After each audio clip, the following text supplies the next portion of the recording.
Good morning, my friend. I hope you're doing well. It is a beautiful morning here in Nebraska. It's an incredibly calm and still day. We've seen some deer feeding across the river this morning. Today, I want to talk about another idea in this concept of self-brain surgery that's aimed at the goal of becoming infinitely happier. We've had some great conversations over the previous 10 episodes in this series, Infinitely Happier, which of course is built around this book that I'm tinkering with and hope to have it be my next major publication. This podcast series is sort of the experiment, sort of the lab in which we're coming across with these ideas. And today, another idea in the process of learning to become infinitely happier is about the power of waiting. Today, I want to talk about the amazing power of learning how to wait.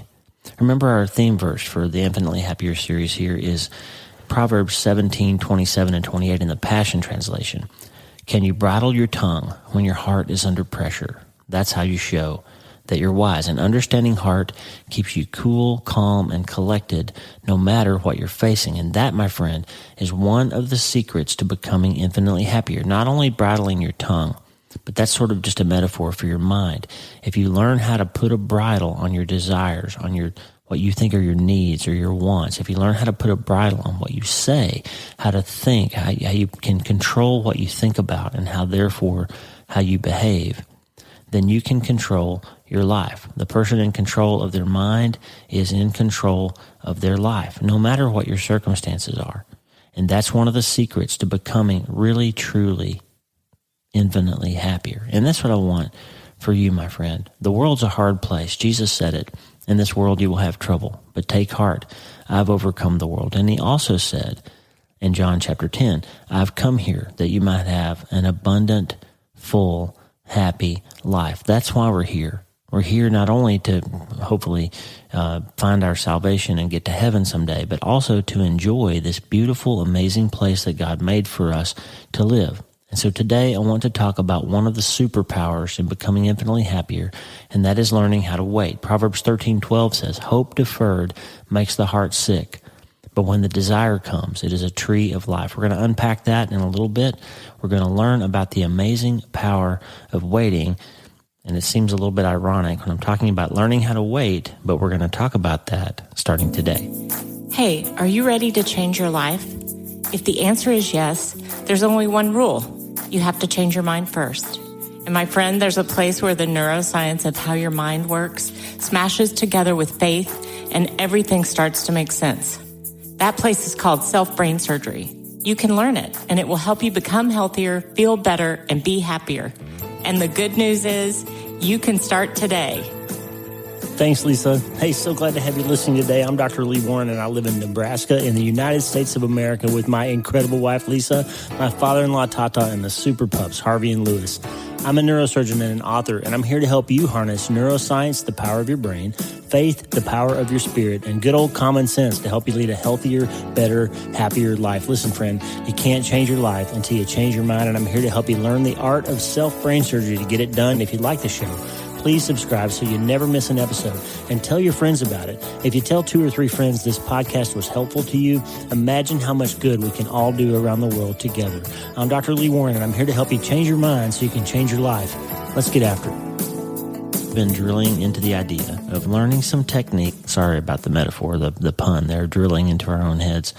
After we've been talking about this for several weeks, but we're learning how to identify strategies to attack the things that have been holding us back in our lives, the things that are constantly hindering us and keeping us from achieving this goal of becoming infinitely happier. And sometimes it seems like there's so many places in which we're struggling that we don't know where to start. And like I've told you several times now, my dad always talked about how you eat an elephant. Eating an elephant sounds like an impossible task, but if you want to get it done, you got to do one bite at a time. And so today, the bite we're taking is to learn how to wait for something that we need, even if it means not immediately getting something that we might want in the short term.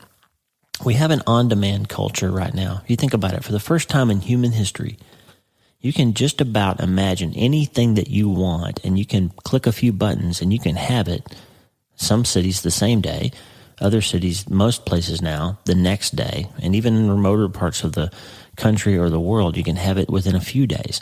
So for the first time in human history, we just about can have anything that we want at any time. But I'd like to ask you, if you look at the news and you pay attention and you check your own heart, is that ability to have everything that we want, anytime we want, in any way that we want, has that made us happier as a society? Has it made you happier as an individual to be able to to single click and order that new pair of shoes or that new car or that new thing and have it be in your driveway or in your house 24 hours later? Has that really made you happier? Or has it just freed up your schedule a little bit so you don't have to shop as much so that you have more time then to worry about all the other stuff that you have to worry about in your life? Has it made you happier to participate in this on-demand culture? Now let me read you that scripture again, Proverbs 13:12. Hope deferred makes the heart sick. What does he mean by that? You think about the idea when you really want something, you just burning a hole in your brain. You're falling in love and you want that girl or you want that guy, or you really, really, really want that new car, or you really, really, really need that new thing. It can drive you nuts, right? That thing that you want starts to get in your brain and it's all you can think about, and the pressure builds for you to have that thing. Or sometimes it's not a thing that you want, it's a thing that you want to do. You've had a really, really stressful day and you would like nothing more than to take the edge off with a glass of wine or pill that you like to take when you need something, or internet site that you ought not to go to, but it helps you take your mind off the thing that you're not wanting to think about. You're using a surrogate to clear your brain in some way or make you stop thinking about something. And so you do something that you want so you don't have to think about or feel the thing that you don't want in that moment. Well, the back half of that scripture, let me read the first half again. Hope deferred makes the heart sick. So we're talking about that sick feeling, that hard feeling when you want something or think you need something. The second half of the verse though, but when the desire comes, it is a tree of life. So when you're really, really wanting something and you wait and you finally get it, it makes you feel better, right? At least in the short term. That's the verse. Hope deferred makes the heart sick, but when the desire comes, it's a tree of life. I would submit to you, this is not talking about short-term wish fulfillment. This is not talking about satisfying your immediate urges. This is talking about when you wait and when you find patience and you let God direct you to waiting until it's the right time to do something or have something. It's a tree of life. It creates freedom and true happiness and peace in your life when you learn how to wait. Here's a powerful truth for you, friend. If you can't learn to avoid something that you want right now so that you can have something you really need later, then you'll never be free. You will never be free. I've heard it said a different way. Another way it's been said, don't give up what you want the most for what you want right now. Apply this to your finances. Think about this. If you don't learn how to avoid spending money right now on something that you think you want, then you will never actually have all the money for the things that you need. And ironically, financial freedom comes from a long series of denying yourself over short-term spending so that you end up with long-term wealth, which then enables you to have anything you want. So if you can learn how to discipline yourself financially in the short term, then you can have really an unbridled financial freedom in the long term. So it's a little bit ironic that it seems like you narrow your focus now because you've expanded ability and broader focus later. But it's true. Think about it in terms of addiction. If you don't learn how to stop giving yourself that short-term edge or taking the edge off with a substance or a pill or an alcohol or whatever, if you don't learn how to stop checking the pornography, if you don't learn how to stop doing the thing that you're addicted to, then you'll never be free of it and able to really have the true thing that's underneath that. Like if you're using alcohol or pills, hydrocodone or something to relieve your pain in the short term, it always ends up creating more pain in the long term. But if you learn how to manage that pain in a healthier way, then you can feel the things that you really need to feel in your life to learn how to be happy. Because you're not numb or hungover or feeling bad or paying a penalty of the tomorrow tax for what you do the next day. And relationships. If you learn how not to have that quick thing, that short-term hookup, that one-night stand, if you learn how not to have those cheap relationships, then you can really find what you're really looking for, which is true companionship, true friendship, true intimacy with a person for a long period of time. It's easy, men especially, it's easy to get somebody to want you right now. It's hard to get somebody to love you for the rest of your life. And that's where the true reward is in learning how to wait and find that one person that you really can be with forever, who knows you intimately and still loves you, who knows all your secrets and all your dark spots and all your failures, and they still want to be with you. That's the true thing that you're seeking in a relationship. So if you learn how to avoid that short-term thing, then you'll be able to find that long-term real goal that you're looking for. There's an author named James Clear that wrote a book called Atomic Habits. Great book, and I can't recommend it highly enough. But James Clear wrote this: the paradox of freedom. The way to expand your freedom is to narrow your focus. Stay focused on saving to achieve financial freedom. Stay focused on training to achieve physical freedom. Stay focused on learning to achieve intellectual freedom, because the disciplined become the free. So I'm telling you this quote because it ties into this idea of waiting. If you're saving, you're not spending. So you're not clicking that thing on Amazon that you want to buy right now so that you can buy true financial freedom the next day by saving and investing and growing your finances and becoming financially independent. You're going to stay focused on physical training. You're going to work out instead of eating that extra thing the night before that you felt like eating. You're going to wait so you feel better the next morning and you can actually get up and work out, and you'll gain that confidence of winning the morning so that you can win the day. If you stay focused on learning instead of playing video games the night before, you actually get a good night's sleep and study harder the next day. You'll do better in school. That'll feed on itself, and you'll get a better job, or you'll get a better residency, or you'll get a better graduate school post, and you'll end up being better off because you delayed that short-term gratification and you bought into the idea that you were investing in your own future. The disciplined, my friend, become the free. The people that can defer hope, even though it makes you sick or makes your heart hurt a little bit right now, you get a tree of life later. You get the great expanse of wild freedom of your life being what it should be, what it's meant to be, what God intended for it to be. Remember Proverbs 17:27 and 28. Can you bridle your tongue when your heart is under pressure? That's how you show that you're wise. An understanding heart keeps you cool, calm, and collected no matter what you're facing. Listen, friend, learning how to bridle those short-term wants is what gives you the freedom to have what you really want, to what you really need later.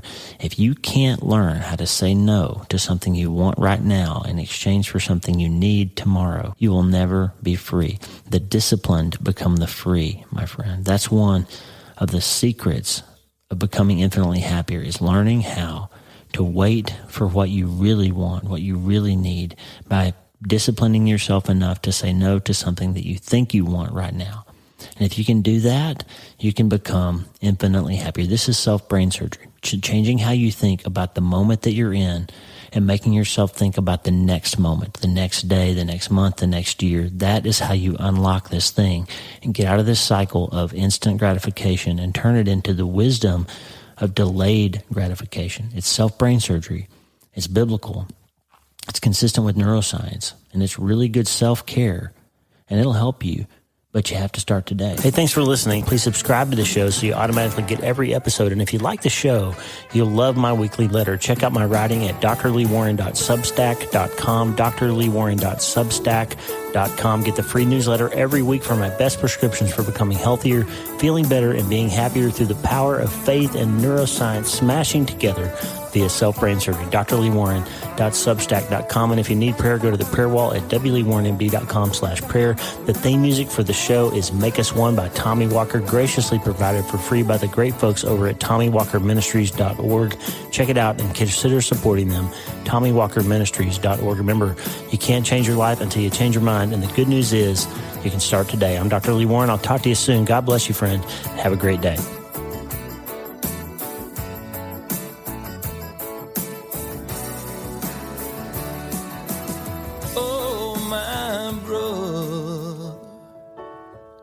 You've gone before me, and how I long to be with you.